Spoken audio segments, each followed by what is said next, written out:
Welcome back to the Thinking Minds podcast. My name is Alex. I'm a consultant psychiatrist. Today I'm in conversation with Dr. Keith Campbell. Dr. Campbell is an internationally recognized expert on narcissism, personality, and cultural change. His interests are far-reaching, from broad cultural processes to basic assessment of personality, from money to mystical experiences, always with a focus on the development of the individual self. He's written several books, including The New Science of Narcissism, The Narcissism Epidemic, and The Handbook of Narcissism and Narcissistic Personality Disorder. He's given a TED Talk you can find on YouTube, and he's also made appearances on the Joe Rogan Experience podcast and the Mikhaila Peterson Podcast. In today's episode, we discuss what is narcissism, what are the different ways narcissism can manifest, how narcissism can make people's lives go wrong, the difference between narcissism and healthy self-esteem, cultural trends, and whether our culture is becoming more narcissistic and why that might be happening, potential ways narcissism can be treated, and many other topics. This is the Thinking Minds podcast, a podcast all about psychiatry, psychology, psychotherapy, and self-development. If you like it, there are a few ways you can support it. You can share it with a friend, give us a rating wherever you happen to listen, follow us on social media, or if you want to support us further, you can check out the Buy Me a Coffee link in the description. If you like, you can also give us feedback, emailing us at thinkingmindspodcast@gmail.com. And now here's today's conversation with Dr. Keith Campbell.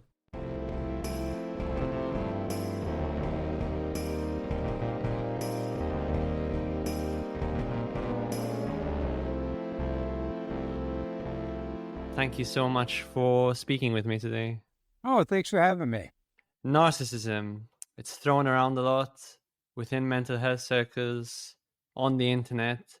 Everyone thinks their ex-boyfriend or girlfriend is a narcissist. Yes. There's a tremendous curiosity about the subject, so I thought I'd talk to the expert himself. I'd like to dive into narcissism as an idea, both within the individual, but also within the culture. You've written a book about how narcissism has become more prevalent on a cultural level. And I'd also like to dive into narcissism in kind of a nuanced way, explore, what elements of narcissism do we need? How do we distinguish narcissism from self-esteem and questions like that? But first, how did narcissism become your area of interest? How did you come to make a career out of it? You know how it is. You start studying something and it just keeps on working. I mean, it's sort of simple. But I'll tell you, I was when I was in graduate school, I was studying social personality psychology, and there was a big interest in self-enhancement, how people, it's typical for people to maintain self-esteem and kind of have positive views of themselves. And so we were interested in sort of drilling down and to see if some people do this more than others. So it's narcissism was kind of a simple, it was a simple social psychological question. And then I think more personally, I was very interested in Buddhism and, the non-self, Taoism. That was the stuff I was reading when I was a kid. And I couldn't figure out how to study the non-ego. It was too complicated. So I did what Freud did. When Freud was young, he wanted to study the nervous system. So he studied, I think, a squid neuron because it was super big and you could see it. No one cared about squid, but it was a big neuron. And with narcissism, it's a big ego. So it's easy to study a narcissistic ego. So I kind of went the opposite way, but narcissism gives you a window into ego functioning or self-regulation, but we all do it in different ways. Some of, narcissists are just kind of colorful. So that was interesting for that perspective as well. That's a really good point. And I came to a similar conclusion in my psychiatric training when I was working for 6 months on a forensic unit for people diagnosed with, quote, dangerous and severe personality disorder. And when I was working with these patients, I drew the same conclusion. If you want to know about personality disorder, study the patients who have the most severe kind. And moreover, not only do you learn about personality, disorder, but you learn about people's personalities in general and all of the little quirks they had. And incidentally, I suppose it's not much of a surprise that many of the patients I worked with on this unit had a lot of narcissistic traits. But before we get to nuance, how would you define narcissism? Yeah, it's a little trickier. So in the general public, that people use the term narcissism to kind of mean a self-absorbed jerk, kind of my bad ex-boyfriend, like you said, my bad ex who's self-absorbed. And that's a piece of it, but really it's more complicated. So we can think of narcissism as a personality trait. That means we all have some amount of it, and it's stable across time and situations, just kind of how we are. And within that narcissistic trait, there are two different types or two different forms that we see.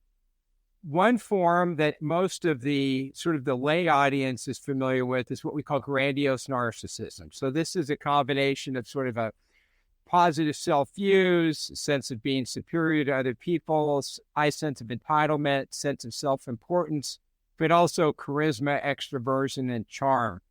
Often people who are more grandiose narcissistic become leaders, they become successful pastors, they become actors, because they have some very positive personality features, especially self-confidence. On the other side, you get another form of narcissism that's primarily defensive. Grandiose narcissism is about offense. It's about, hey, where can I find a chance to shine, to show off, to gain status? Vulnerable narcissism is the other side. It's the sense of self-importance and entitlement, but it's coupled with vulnerability, fearfulness, lower self-esteem, a trait of neuroticism, and a lot of defensiveness. So people who are more vulnerably narcissistic, in the normal world, it might come across as somebody's a little shy, maybe they're a little stuck up, but kind of reserved. But clinically, I mean, I'm not a clinician, but this is what I've heard from your colleagues, which is you meet somebody in a clinical setting, they seem a little neurotic, and you start to press, and you go, wait a second, there's a real ego in there. There's some real grandiose fantasy life. There's a lot of, so with vulnerable narcissism, the grandiosity comes out more in fantasy, more in hostility rather than actual aggression. It's more of a fantastical and defensive form of narcissism. So we have both those. What they share is that sort of antagonism, sense of self-importance, sense of entitlement, but they differ in terms of their social approach.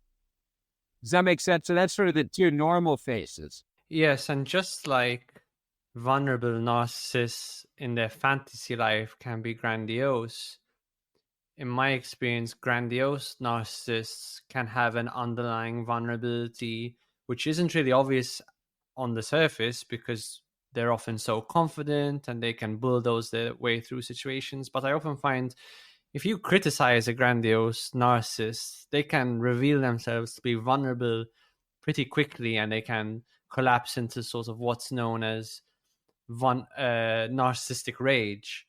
So is it fair to say that, narcissism will always have a grandiose and a vulnerable element, but because of the rest of a person's personality, the grandiosity may be more evident, or the vulnerability may be more evident? It's a tricky question. My opinion, looking at the data, is you get some people that are grandiose that aren't really defensive. Maybe like they think they're a 10 but maybe deep down they think they're an 8, but they don't really think they're a 4. Then you get the people that have qualities of both. That they have the grandiosity, but there's also this underlying vulnerability, and they sometimes have these sort of fear, their fantasy life is something like shame or vulnerability. So you do find people with aspects of both, that sometimes their grandiosity appears more like a mask. And then you see people that are more classically vulnerable. But there are people who are just straight up extroverted, aggressive, what Freud might call a phallic personality structure. I think that would be more kind of not as much it's more offensive narcissism, that when you criticize them, they're going to punch you, but it's not out of defense, it's more out of offense. So I think there's a little nuance in that. When somebody ends up in a clinical environment, very often I think there's some insecurity there. that you're going to pick up even with somebody very grandiose. Yes, and I guess the full-on grandiose narcissists might never present to a mental health service because they inherently don't really believe the problem is with them. Right. Although I have heard that perhaps they can present not because they think something's wrong with them in a narcissistic sense, but because their life kind of falls apart as a result of Yeah. their grandiosity. Yeah, I think so. Narcissism, grandiose narcissism is interesting. In a way, it's a little bit like an addiction where it doesn't necessarily feel bad to the person having it. So the person who, somebody with NPD, let's say, that with more grandiose features might not feel bad, but they have problems in their life. Their marriage falls apart. People don't respect them at work. It's everyone else's fault but theirs. So when they end up in a clinical setting, it's maybe an addiction disorder that kind of pushed them in, or marital problems that pushed them in, or they got a real hard message from their boss that you got to get therapy because maybe they're a rainmaker at work. They bring in a lot of money. The boss doesn't want to fire them, but they got to change. But they're not, if you're really grandiose, if your life is suffering, your first question isn't, what am I doing wrong? It's more like, what is everyone else doing to mess me up? And so, the sorting out of psychotherapy is going to get people who are suffering more internally or being sort of forced there by their spouse or the courts. And what's the relationship between narcissism and psychopathy or antisocial personality disorder? Yeah, I think of these as very much cousin disorders, and that they share a kind of a core antagonism, a core callousness to interpersonal relationships, a core of selfishness. Often, some forms of psychopathy look a lot like narcissism, but typically psychopathy has lower self-control, higher impulsivity. So you see more criminal behavior. With antisocial personality, you see higher levels of impulsivity or low self-control. So imagine somebody who's selfish, a little bit mean, and has low self-control, might do some petty crimes and robberies and end up in jail. Somebody who's selfish but has very high self-control might end up, becoming a successful barrister or a professor or whatever. And because they have the skills to kind of, not end up in the criminal courts as easily. So I think that the biggest distinguisher is probably that trait impulsivity. But really, you read a description of, core psychopathy and core narcissism, they're very similar. Do you think it would be fair to say the rule of thumb I've come up with is all psychopaths, all people with antisocial personality disorder will have some degree of narcissism, but not all narcissists are antisocial or psychopathic? I think that's pretty reasonable. Let me think it through. So I can't imagine anybody psychopathic who isn't in some way self-centered, right? Yeah, that's kind of the definition. You put yourself before the people, manipulate and exploit other people. And there are people who are narcissistic that are in it for the attention and the fame and the status, and they like people. It's like, I just like people who think I'm awesome. It's what we might say is a healthier form of narcissism, more entertaining. So yeah, I think I could make a case for your point there. What does the research literature say about the treatment of narcissism? So say someone does begin to realize that this is something they experience and they try and seek help for it. What's the prognosis like for the treatment of these kinds of traits?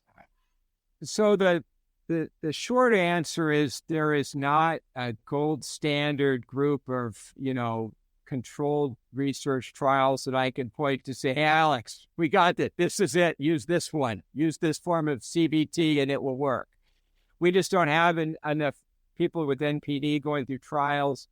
And so what you do is what I've done is sort of read the literature that's a little more case-based, some small trials. And what I see across the literature is that, people who are narcissistic have trouble going into therapy. They don't want to enter therapy, and they have trouble staying in therapy. So they drop out more quickly. And this goes back to, some of the psychoanalytic writings like Masterson and such in New York, that people won't stay in therapy. But if people are narcissistic and seem to go through therapy, there does seem to be positive outcomes. And the therapy itself doesn't seem to matter that much in the literature. I've seen dialectic behavior therapy with people with narcissistic and some borderline features seem to help. I've seen group therapy seem to help.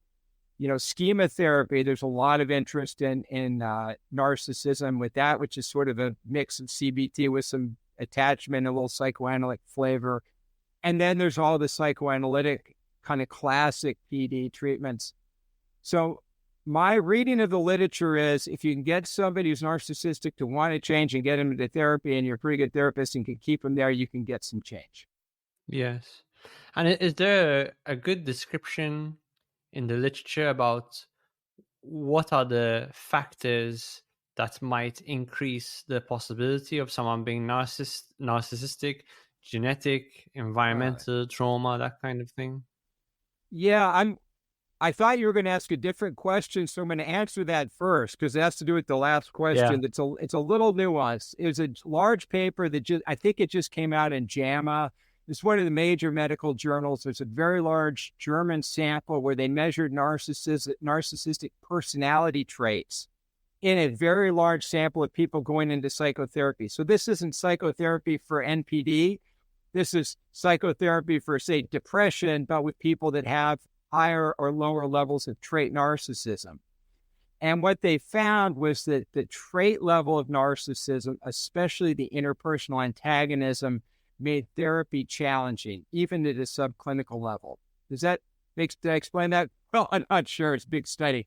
But the idea is that So you're saying that the narcissism contributes to a sense of subtle conflict between client and therapist, which makes it challenging. Yeah, you said it better than I did. It makes the therapeutic alliance harder to form. And so even at that subclinical level, you're going to have problems with narcissism in therapy. So I think narcissism is going to be problematic just to make the therapy work, especially, at least that's what the data says, especially because of that trait antagonism. Your next question was the sort of the roots of narcissism.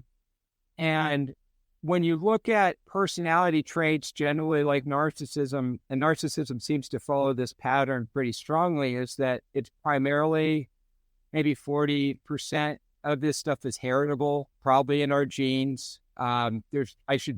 Your audience, I'm sure, knows this, but there is no single narcissism gene or depression. The way genetics seem to work is these clusters of, hundreds or thousands of genes working together in very complex ways. So when we say it's genetic, we mean it's heritable, but we don't really know the molecular genetics of it. So maybe something like 40% is genetic, and maybe something about 10 or 20% is parenting, and which is smaller than most people think. But that's just what we tend to find.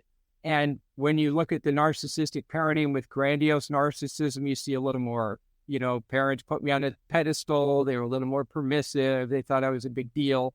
So a little more of the spoiled child model. And with vulnerable narcissism, we see more of the classic abusive parenting, a little more trauma, attachment disorders. So sort of the classic bad stuff rather than your spoiled stuff. And then the rest is non-shared, just kind of random stuff in life that happens. The trauma question is a big one, and I've struggled with this a lot because when I look at the data, and again, I'm a scientist, I'm a researcher, I'm not a clinician. So I look at the data, and what the data show is, trauma doesn't predict narcissism specifically. And so, but then I talk to people who are clinicians and deal with this, and go, dude, and I talk to a lot of people like, trauma makes a difference. You traumatize a personality, you freeze it in time, and it messes people up. And I'm like, I hear you. I know that happens. I think what's going on with the trauma piece is that trauma is predicting personality disorders in general, but it's not shaping you towards narcissism versus borderline versus, I don't know, schizoid or histrionism or something. It's not specific in that way for narcissism, but in general, the more trauma you have, the more likely you are to develop a PD or personality disorder. Absolutely. I think those 2 points, your point from research and the point from clinical research, clinical experience, are absolutely reconcilable. I think that, as you say, trauma would predict distortion of personality growth in general. And then I would speculate, in all likelihood, your genetics will determine in which way that distortion goes. And if you're, for example, highly sensitive, highly emotionally sensitive, it might be more likely to go in the direction of emotional instability and perhaps a borderline personality structure. But if you have the genetic predisposition for narcissism, that's more likely. And then that raises an interesting question, which is perhaps if someone had those genes towards narcissism but didn't have trauma, would they just be what we would think of as a kind of disagreeable person who has definitely a healthy ego, but not to the point of narcissism? And I think about personality in these terms a lot, that, generally things within medicine, illness, and mental illness, it's all extremes of normality, Right. extremes of things which are adaptive, Yes. that characterize disease processes. Yeah, and I'm a big believer in that. When you mentioned the disagreeable point, there's a model of narcissism. This is an old model by Del Paulus back in the day, a minimalist model of narcissism, which he called disagreeable extroverts or disagreeable extroversion, which is at sort of its basic level, the grandiose narcissistic profile is somebody who's extroverted and a little bit disagreeable. If you meet somebody like that who's not pathological, they can be kind of fun people. They can be funny. They can say some mean stuff sometimes. They're fun to hang out with. They can be tough negotiators. They can be good competitors. They might be somebody you want on your side in a business deal. If I want somebody to go in front of an audience, that's not a bad set of qualities to have. What that set of qualities makes harder is close, emotionally deep, kind of meaningful connection with people. So if you're a disagreeable extrovert, you can have a fun life. You can be engaging with people. You can have social relationships. But that emotional depth is something you're kind of missing. But I don't think it makes you a bad person at all. The challenge is if you end up this is what I used to study back in the day. You're kind of your disagreeable extrovert. You end up in a relationship with somebody who's very emotional, somebody who's much more empathetic, somebody who really is looking for emotional depth, and it doesn't quite connect. So I can see problems with it, but not being kind of a disagreeable extrovert in our culture isn't a bad way to go through life. Yeah, and I think when it comes to personality traits, what I like to emphasize to people is that any personality trait is both a strength and a weakness simultaneously. People tend to unconsciously class traits as good or bad, which I think leads to problems and leads to a lot of interpersonal conflict, political conflict.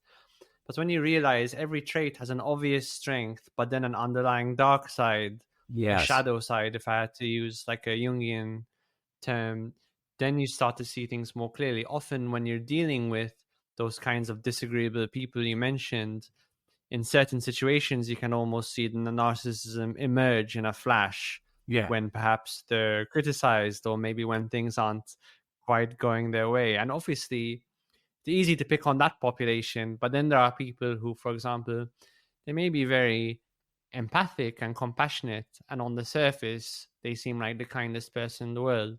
But in certain circumstances, their dark side can emerge as well. That could be a more vulnerable narcissism, but it could be the dark side of compassion as well, because compassion, even though on the surface it's great and shouldn't we all be compassionate, compassion can stifle a person if it's excessive.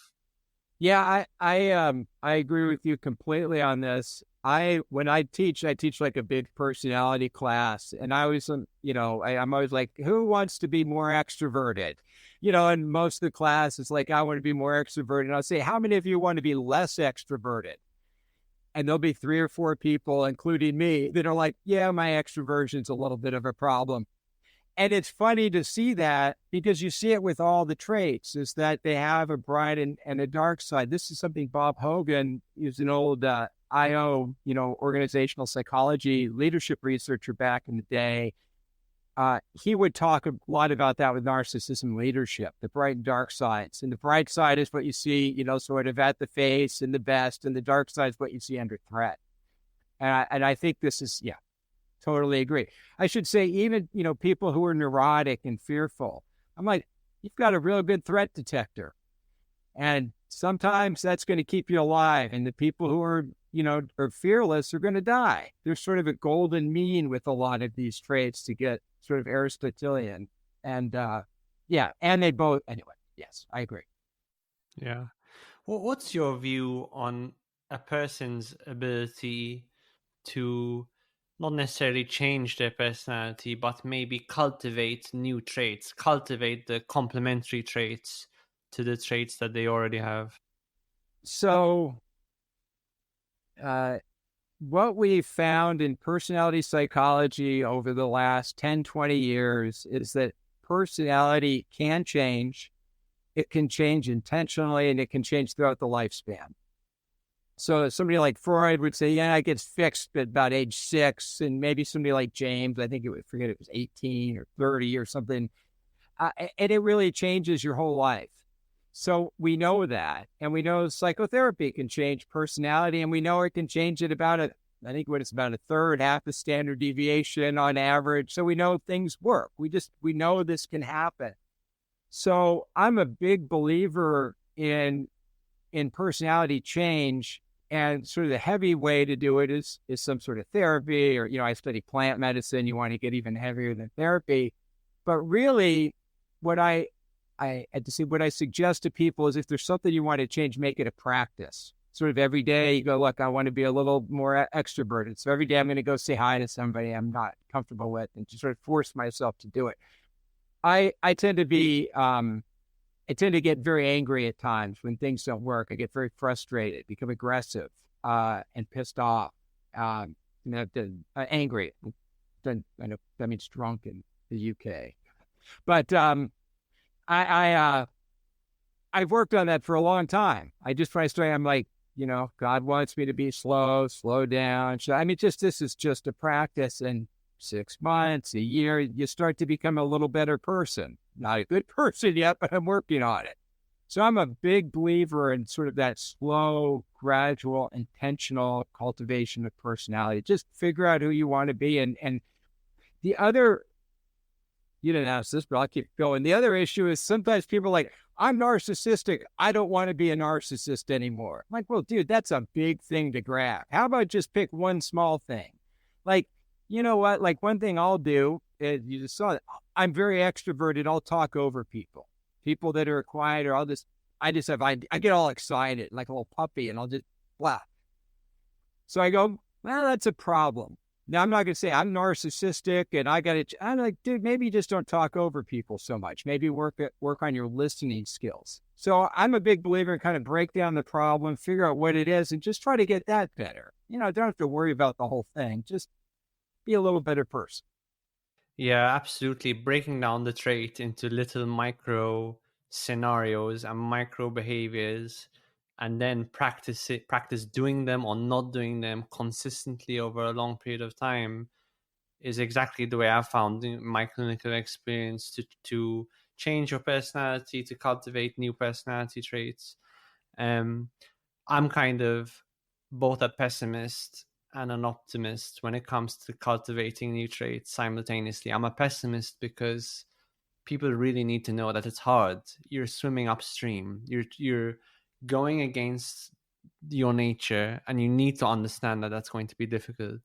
But then I'm an optimist because I think if you really care about cultivating this trait, like if you're really shy and you want to make friends, or you're having difficulty dating and you want to get better at dating, or if you're very sensitive and you want to become more resilient, it's important that you know and don't fool yourself. You absolutely can change that with focus, with starting small, like you said, with consistency.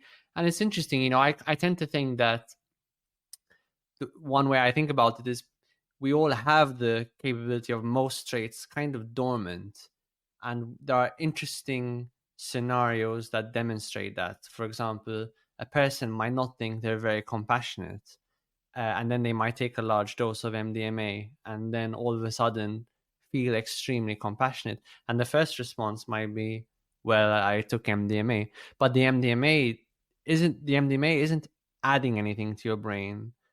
The MDMA, like many drugs, is unlocking things present within your brain. It's more of a catalyst for brain processes that exist. And so through sort of changing your state of consciousness through these interesting scenarios, you come to realize you have so much more bandwidth and capability within yourself than you might realize. Oh, I agree 100%. I know, people always see, like I said, I'm kind of extroverted. I didn't used to be that extrovert. I was very socially anxious, and yeah, there you go. I did a few things. When I got a job as a bellman at a big resort, just carried bags for people, had to smile to people, and they'd pay me if I smiled and was nice. They give me a tip. I had 21, but those kind of things really helped me when I was young. I would learn to, it's just a skill. It's just a hard skill to learn a lot of these things if you're not wired that way. But it's all doable, I think. Yeah, I would consider myself an introvert who learned how to be extroverted. And the way I think about it now, I'm still an introvert. I just have the toolkit and I can pick it up if I need to in certain situations. Yeah.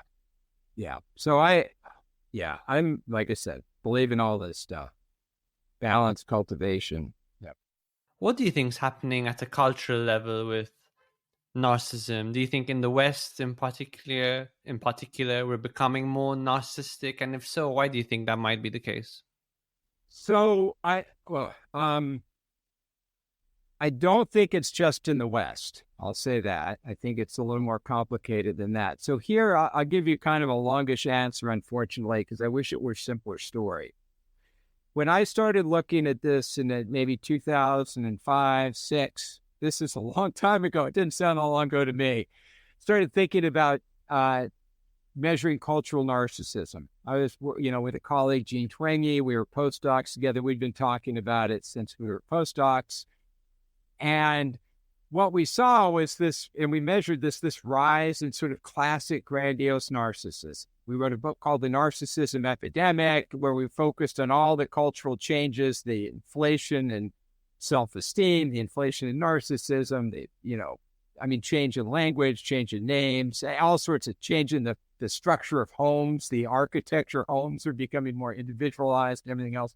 So there's a lot of evidence for it. And then what we noticed was that the grandiose narcissism started going down after the great financial crisis. You found less of that cockiness, less grandiosity, and what we're seeing is more vulnerability. So I think what's happened is that we've shifted from a more grandiose narcissistic world to a little more vulnerable narcissistic world with higher levels of anxiety and depression. I don't have data for this. I wish I did. I just haven't collected the last 5 years. I don't have any money. That's my guess. That's what's going on. And in a broader sense, we've become much more individualized in the world, or atomized. Just you look at this everywhere. Just people live alone more. They're more single people. People aren't having children anymore. People, they have more unique names. They live in more isolated ways, even with families. Houses have more rooms. So there's just a lot, what do you want to do with your life? Well, I got to go find meaning. So we live in this very individualistic world. We're seeing it in the U.S., but you're also seeing it in China. When you look at the data in China, what's causing this? Well, urbanization. So sort of moving from more rural to more urban life. leads to more individualization. It pushes or pulls, I guess pull would be the pulls for more narcissism, more self-promotion. It's smaller families. You're seeing that in China, but you're seeing that in the US as well, just smaller family sizes. It's, I think that, I don't want to say capitalism. That's the wrong way to say it, but I think it's that sort of self-promotional consumer capitalism that's sort of taken over the world, which is, everything is about, it's all identity-based capitalism. It's, everything you buy is, the classic example of this is Starbucks. Spending 5 minutes ordering your specialized cup of coffee instead of the old days going to a diner and getting a cup of Joe for 5 cents and maybe adding cream. So the whole world's become much more individualized, and we've also become sort of miserable because of it, I think. But yeah. Yeah, the problem with capitalism, as I see it, is that capitalism is a great economic engine, but capitalism in many countries, particularly the United States, is not just a system of economics, but for many people, it's become their compass, their meaning-making machine. It's become their orientation. And I think that's the case because largely there's been a decline in the institutions which would ordinarily give people an overarching sense of ethics, morality, wisdom, overall life direction. So I don't kind of think it's capitalism's fault. More, I think there's a vacuum and capitalism kind of just rises to the surface, and it's easy to see how that can become self-reinforcing in that the most successful people in a capitalist society are the people who can take advantage of that system. And so it's easy to point to the capitalists, the winners, and say, I want to be like them. I want to be a winner, like the winners. Yeah, what you said is great. And we've looked at this. I think the last time I looked at it with pretty hardcore stats was 2016, maybe. And I assume it's gotten a lot worse. I mean, you can just look at the mean levels and you can see and what's collapsed is trust in institutions and trust in each other too. But if you measure trust in institutions, the government, the banks, the military was the last thing holding on in the US, and that's fallen too. So you're in a system where there's very little trust in institutions. We've become de-religious. I mean, we've looked at religion, and religion has collapsed in the U.S. I mean, especially with college students, the levels of sort of atheism, agnosticism, non-religious levels have just skyrocketed. People aren't religious anymore. And so they don't have systems they belong to. They don't trust systems. And so what do you end up with? You end up with a bunch of people who are isolated, trying to find meaning from something or trying to find value from something. And there's no one giving it to them. Say, look at somebody that looks successful. They go, I'll be like that guy. We don't have a very friendly world right now for people. And so it sort of forces people to try to figure it out on their own, which is individualism. And individualism isn't a bad thing. It's just the dark side of individualism is narcissism, psychopathy. I don't know. And I think it's important people are aware of this because we don't quickly make connections between, we might make connections between individualism and narcissism, but I think we're much slower to make connections between social isolation and narcissism. And of course, social isolation is a natural consequence of a more individualistic society. But I think the first person experiences that people are having nowadays is very much a life devoid of meaning for all the reasons you've kind of outlined. I think people are really starting to feel this. And I think that's why there's been such a rise in popularity in old wisdom traditions, Buddhism, mindfulness, Stoicism. I think we feel this vacuum. So the optimistic take on this is that we're going to come back. There'll be we've reached a certain point of kind of instability because of the ways society is set up, and maybe there'll be a coming back process, but I don't know. It's hard to speculate on that. Yeah, I mean, I'm happy to speculate, but I have no idea. I always think it's the Great Awakening versus the Great Reset. You've got, and again, I studied plant medicine on another one of the things I'm interested in. I spent a lot of years doing that. And you're right, there's a huge emergence of interest in ancient mystical practices and Greek philosophy. I mean, kids talking about Nietzsche. Yeah, I can run into like so many 22-year-olds that talk about Nietzsche. I'm like, you guys are reading, like, what? Existentialism hasn't come back for some reason, but a lot of these things have just, I see it all the time. And that is sort of maybe the good news of some of this, that people are turning inward to try to find something to reconnect with people.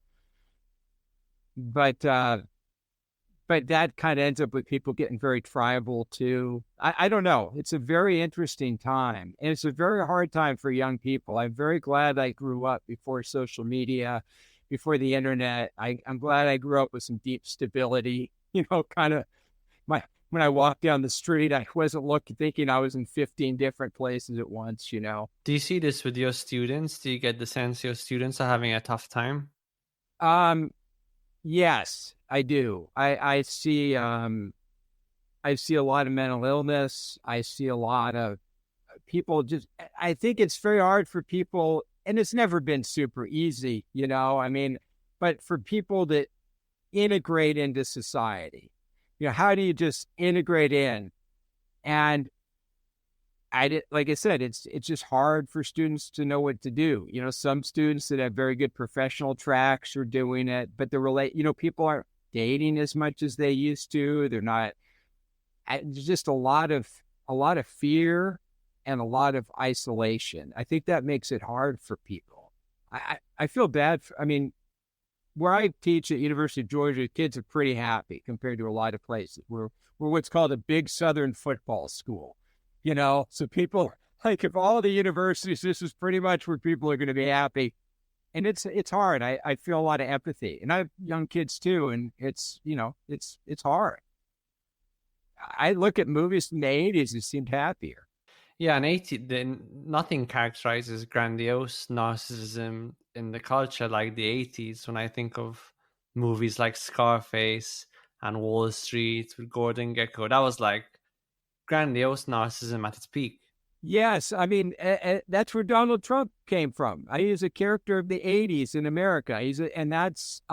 There was this real interest in wealth and fame and stuff in the 80s, and that kept going really. Then it really hit Paris Hilton in the early internet era. We saw a lot of that too. And now people are, I don't know, people are just a little more depressed, a little more sensitive, a little more anxious all the time. A global pandemic didn't help people chill out, I don't think. And then the other thing is we had a pandemic, and we never had, maybe they have in the UK, but we've never had hey, let's get together and just have a big hug and say this, we're through this. And you know what I mean? We haven't had that either. Like the big group hug, like, hey guys, we did it. Let's get together. We're going to all hug each other and just show a bunch of love and, God save the king and all that. That would never, ever happen in the United Kingdom. Never. No, it hadn't happened in the U.S. I thought it would be nice. That would be a nice way to get everybody back together. Just a big group hug. So, but we're not seeing a lot of that. You mentioned that you study plant medicine as well. What specifically are you studying? I study primarily ayahuasca, which is a kind of you know this, but just for our audience, it's a brew that contains DMT, but it allows you to basically drink DMT that lasts for 4 hours.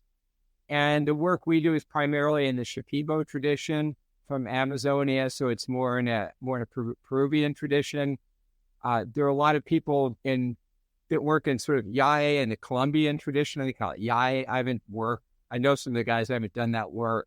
So there are other traditions as well with ayahuasca, but the most prevalent one is the Shipibo tradition. And what's happened is that's become commodified or commercialized.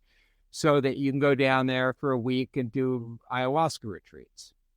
And it turns out, I'm not recommending ayahuasca to people. It's really gnarly, and I just don't recommend it for reasons. But the work we've done with special forces, people with PTSD, it seems very helpful for that. Potentially, it seems to be helpful for a lot of things. So the data we have is that it seems to be good at minimizing neuroticism.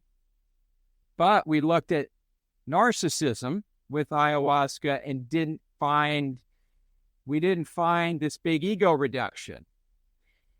And what I've noticed, and it's not science, just speculation, is that people can go into those ceremonies, have these sort of profound mystical experiences and go, God, I got it all figured out. I'm going to go become a cult leader. So what can happen sometimes is you can get a lot of ego inflation when people kind of start working in these mystical spaces, if that makes sense. It doesn't, you think, you have ego death and then you'll be a little more humble. And it's not always the case. Yeah, one thing I learned from The Sopranos, and I shouldn't really be getting psychological insight from The Sopranos, but one thing I learned from that towards the end of the show, where Dr. Melfi, the psychiatrist, is really reconsidering whether she should be treating Tony Soprano at all, is she comes across some research literature that says that when narcissistic people get some kind of treatment, one thing that can go wrong is the insights they can weaponize and use those insights in order to better manipulate other people. I don't know if that's necessarily true, but it's similar to what you're saying about psychedelics. They've made that argument with social skills training and psychopathy before, I know. I just noticed that you people in the spiritual realm, you can see a lot of ego inflation.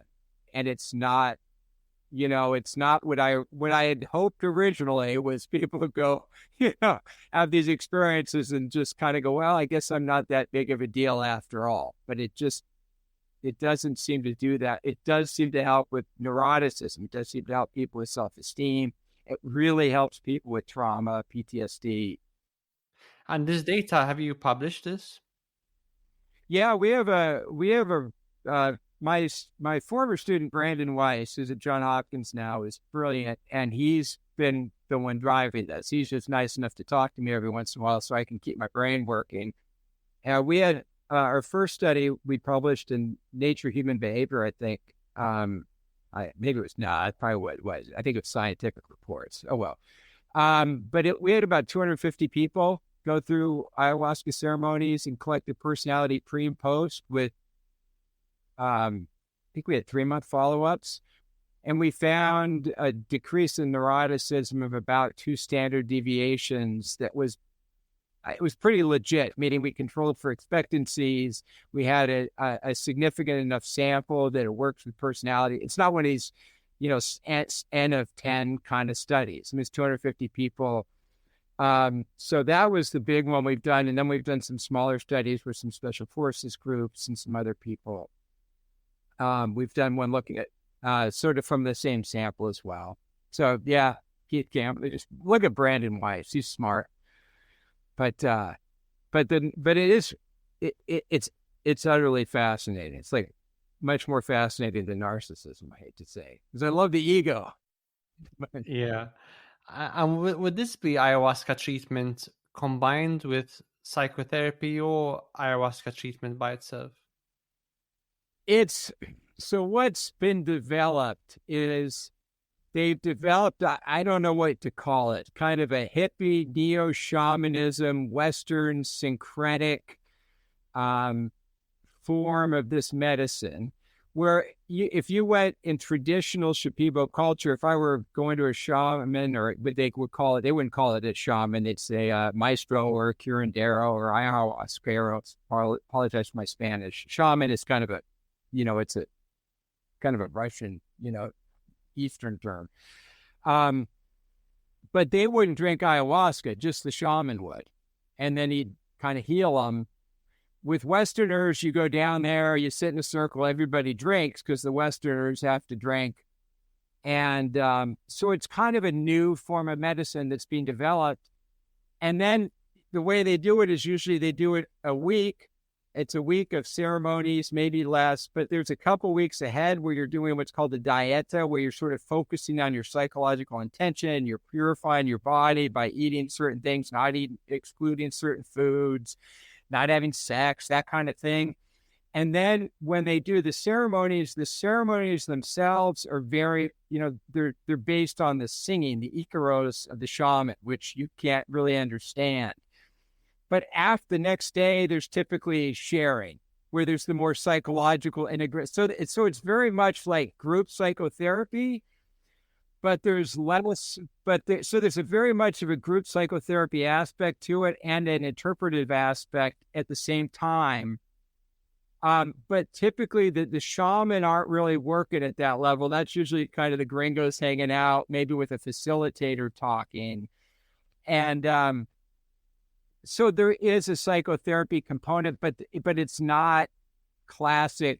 You do CBT while you're drinking ayahuasca. When you're, I don't know if you've tried this before, but often you're purging, and the way the medicine works is that it's finding kind of negative energies in you and getting them out. It's cleaning you. Yeah, it'll be really interesting to see where that goes. You mentioned self-esteem earlier, and I think self-esteem is a very important concept, easily misunderstood. I've been thinking about it a lot in the last year. What do you think is the difference between narcissism and a healthy sense of self-esteem? Yeah. So this is one of the classic narcissism questions. And I think there's the mistaken answer. The wrong answer is that narcissism is really high self-esteem. That isn't what narcissism is. Self-esteem is your attitude about yourself. I like myself, I don't like myself, or I think I'm a person of worth. It's things like I'm a person of worth, at least on the equal plane with others. I have a generally favorable opinion of myself. So it's not about I'm better than other people.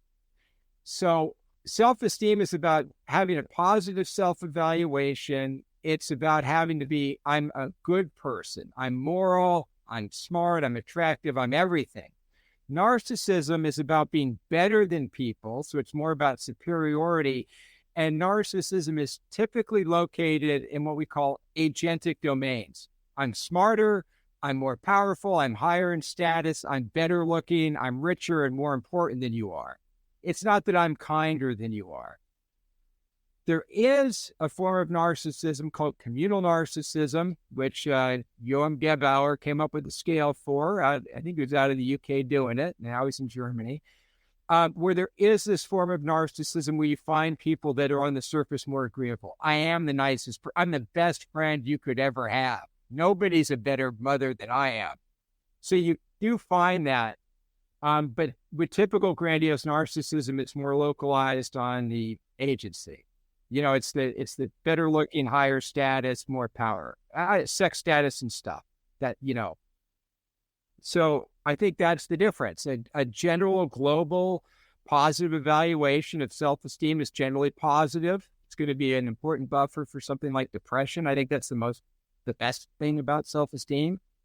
And with narcissism, it's going to be about a more specific sense of superiority over other people, especially involving status or intelligence or looks. Yeah, I communal narcissism is really interesting. And I see that as someone being like, I know what's best for you and I care about you. So here's everything I'm going to tell you about how you should live your life. Yes. Yeah. And I'm just better than you and nicer and but I'm a good person. Yeah. Do you think there's any truth to the idea that people with low self-esteem often end up in romantic relationships with narcissistic people because there's perhaps people with low self-esteem see the high agency and the power of narcissistic people as kind of seductive? Like a moth to a flame or something. There's been a couple theories about that. One is the low self-esteem and one is the the more like dependent personality disorder, sort of you're more dependent or codependent, and then you end up attracted to narcissists. So there's kind of an idea about that. When I've looked at the dating literature, the only thing you find, and you don't find much, is that maybe people who are narcissistic are pairing up with people who are narcissistic more. Oh, really? So if anything, and this is a small finding, but if anything I've seen in the data, it's a little bit of homophily. It's like, yeah, I'm kind of a little materialistic, kind of into status, and so are you, and we look good together on Instagram, and let's go to Ibiza or wherever. I don't know where you guys go. Let's go down to Spain together. Take some selfies. So that, I think, is common. I think that what happens, that's the real problem, is you have the one narcissistic partner and the other partner who is not narcissistic, who's more compassionate, who's more conscientious and really wants to be a good partner. They end up in the relationship. The narcissist is a disaster, and the other partner spends a lot of time trying to make the relationship work. Right. And they end up getting thrashed. But I don't think it was because they were necessarily attracted. They weren't attracted to, like, let me put it this way. People aren't attracted to people because they go, you're a narcissist. They're attracted because they go, oh, that's a good looking, confident guy. Seems like he's got a lot going on. That's attractive. And so what happens if you're with somebody, if you're nice and really conscientious and hardworking, and you're in that relationship and you see that dark side, you go, I'm going to fix this. So you stay in it and you try to fix it. You try to change yourself. So what I see the problem is when you end up with that kind of pairing, but it's not that the women are, and I say women, it can be men too, are attracted to narcissism for any self-destructive reasons. They're attracted to a high status, confident person, and they found themselves in a relationship with somebody who's narcissistic, and they're kind of stuck to it. And they spend a lot of time getting out. And I should say, I've talked to a lot of very successful, like, names you would know, high status women who've had relationships like this, and they are not dumb. They're not stupid. They're not like, I'm looking for trouble. They just ended up with somebody they thought was a good guy. As the way relationships work is they start shallow and then they get emotionally deep. And so, you start a shallow relationship with a narcissist. It's awesome for the first 6 weeks. And as you mentioned, these relationships can be long, arduous, with the more compassionate person doing a lot of work to try and fix it, often taking a lot of the blame themselves, often self-criticizing. I suppose there's the possibility they could be gaslit by the narcissistic person in a kind of extreme scenario. And what would you say are some tips someone could use to kind of pick up on narcissism a little bit early? What are some early red flags someone might be able to identify to kind of try and avoid a relationship like that before it gets too deep or it's too late? Yeah, it's hard because if you look at a lot of the data on short-term attractiveness, people who are narcissistic, again, more grandiose, are attractive. Like, you just like them. I meet people who are really narcissistic. I just like them. It's kind of like, I like the energy. So it's hard to look at the person and notice. What I suggest to people is, if you can do it, you get their history. Because if they're really narcissistic, there will be a trail of destruction behind them. Kind of like a tornado going through town. And there will be exes who are there will be family members. There'll be a wreckage. So you have to find that out indirectly, because you can't ask the person. You have to find that out. So the relationship resume or history, I think, is really important. Another thing you can do is look at how the person treats other people. So if I'm married,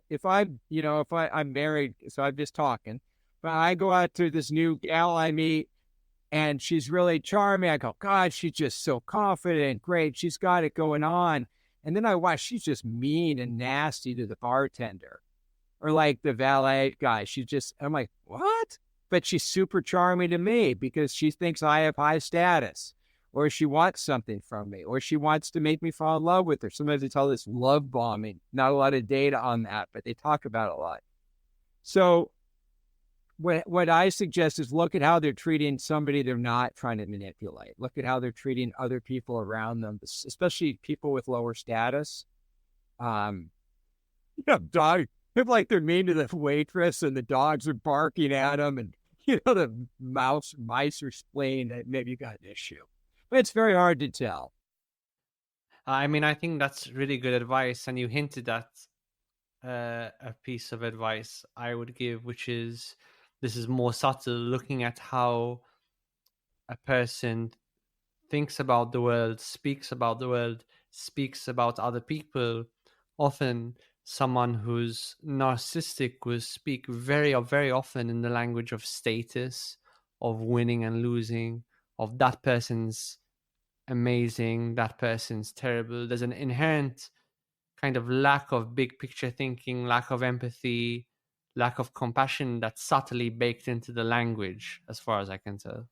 I love that idea, and I've never looked at it, and it's classic because it's dividing the world into winners and losers. Yes. Right? They're winners, they're losers. And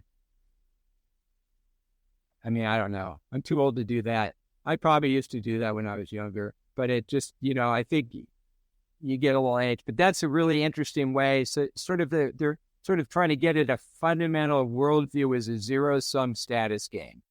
Absolutely, yeah. I think because I think personality traits aren't just behaviors; they're a worldview. That's something I like to emphasize to people. Personality is a lens through which you view the world, and I think the more you are narcissistic, the more, as you say, the world is a zero-sum struggle for dominance and power, which to some degree it is. It's not like they're wrong. It's just it leaves out a lot of other important stuff, and that's why it's flawed. Yeah, I ran into this with people where they say, they'll say like, they're very cynical. Oh, the only reason people are doing that are for money. The only reason they're doing that. I'm like, people do things for a lot of reasons, man. And not everyone's motivated by status. Like a lot of people are motivated by fun or by curiosity or by fear. It's not love, But if you're kind of locked into seeing the world that way, you're going to see everything that way and interpret everything that way. That's really interesting. So it's sort of a general cynicism. I mean, I have some data on like the zero-sum thinking part, but the cynicism is interesting. Yeah, yes. I bet you'd be right about that. Dr. Keith Campbell, we're out of time, but thank you so much for your insights.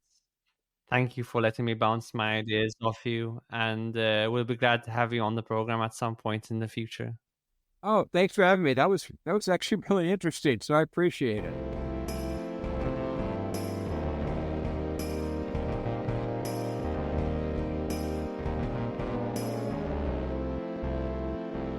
Thanks so much for listening this week. If you've got any feedback, as always, do get in touch. If you enjoyed the episode, why not give us a rating on Spotify or Apple Podcasts, because it really helps other people to find us. If you want to get in touch, you can find us on Instagram or Twitter, or you can drop us an email. And if you value the show more generally, why not buy us a coffee? Thanks so much.